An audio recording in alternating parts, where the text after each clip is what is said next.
My area of research is environmental policy within an economic context. The policy interest is fairly natural. We know that the emission of carbon, for example, it contributes towards global warming, and so there's a natural concern for policy for how we deal with this issue. One way to deal with this is for economic policy to step in and try and give people the right incentives. So, for example, if we weren't to do anything, people might choose to drive their cars more than would be optimal in terms of the amount of carbon they emit. And so you might want to give them, to adjust policy in order to give them the right incentives so that they don't emit more than they ought to, given the costs they impose on the rest of society when they engage in the driving.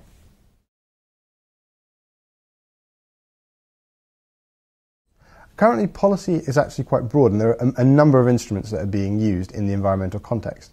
So energy use policy, for example, has about 20 different instruments that all target different uses of energy, either by firms of different sizes versus households, comparing gas to electricity to coal. And the reason for this kind of interaction between a range of policies is that there are also other concerns in the same area. So we've heard a lot recently about the political issues, in the sense that there's naturally an important concern about the distributional effect of energy policy. By raising the cost of energy, which is what you need to do in some sense to tackle climate change, you create higher costs for households. And since energy is used most by the poorest households, so the poorest 10% of the population use about 16% of their spending is on energy, whereas for the richest 10% it's only about 3% of their total spending.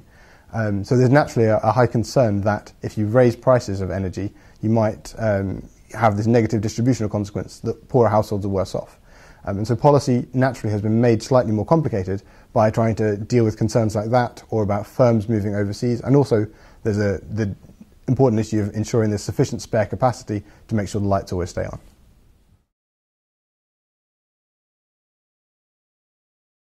In recent work that we've been doing with the Centre for Climate Change Economics and Policy, that was funded by the ESRC and the Esme Fairbairn Foundation, we looked at how different policies interact in this environment.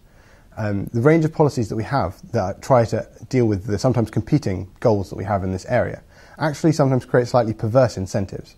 In principle, given that carbon it causes an externality, it sort of damages the environment regardless of who emits it, whether they're a large firm or a small firm or a household, and whether they emit that carbon from using electricity or gas, you would like there to be a common price for carbon regardless of who it is that's emitting it or where they're emitting it from. In practice, actually, we have a lot of variation. For a household, if it emits carbon from electricity, it costs about £6 per tonne of carbon, whereas if it's from gas, it's actually about minus £18, so there's in fact a subsidy. For firms, the prices can be as high as £70 per tonne of carbon, and this variation actually creates very strange incentives and makes it more expensive to do the carbon reduction that we need to do.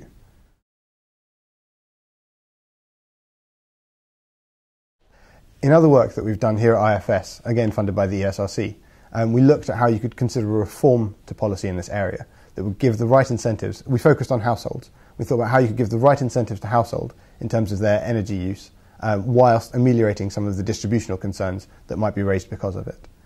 So I said already that households face relatively low carbon prices. They face only about £6 per tonne for electricity and about minus £18 per tonne for gas.